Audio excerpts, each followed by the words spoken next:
Assalamualaikum warahmatullahi wabarakatuh.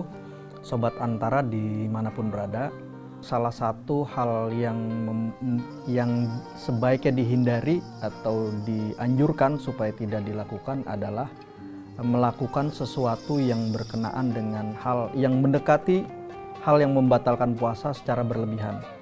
Misalnya berkumur atau sikat gigi secara berlebihan.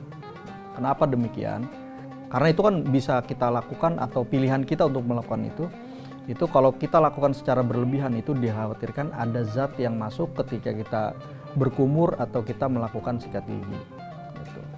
Makanya di dalam kitab Asnal Matolib itu Syekh Zakaria Al-Ansori mengatakan amas so'imu falatusannu lahul mubalaghatu bal tukrahu li khaufil iftar kama fil majmu. Jadi orang yang berpuasa itu tidak dianjurkan untuk berlebihan di dalam berkumur.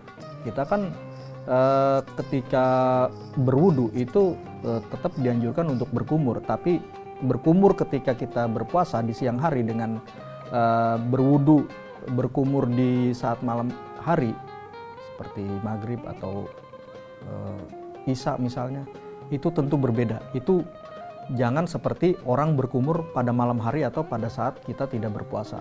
Karena apa? Karena itu dikhawatirkan dapat ada tetesan air yang masuk ke dalam rongga kita sehingga kita bisa sehingga hal itu bisa merusak ibadah puasa kita. Saya kira hal yang sama itu berlaku pada sikat gigi.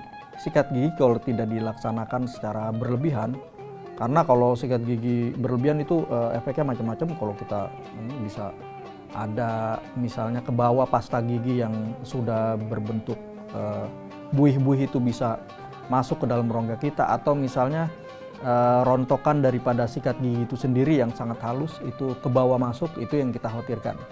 Oleh karenanya kita tetap bisa melaksanakan sikat gigi dengan pasta gigi ala kadarnya atau tidak seperti sikat gigi yang kita lakukan pada bulan-bulan biasa pada saat kita tidak berpuasa.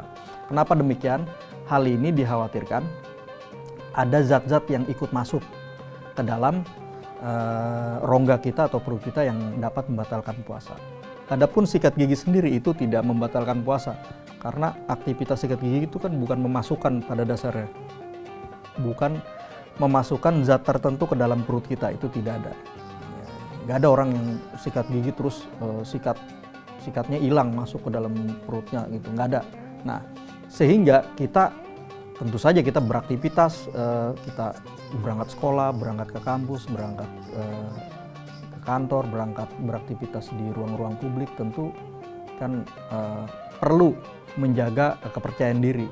Itu kalau kita tidak sikat gigi karena alasan makruh, itu saya kira itu problematik banget.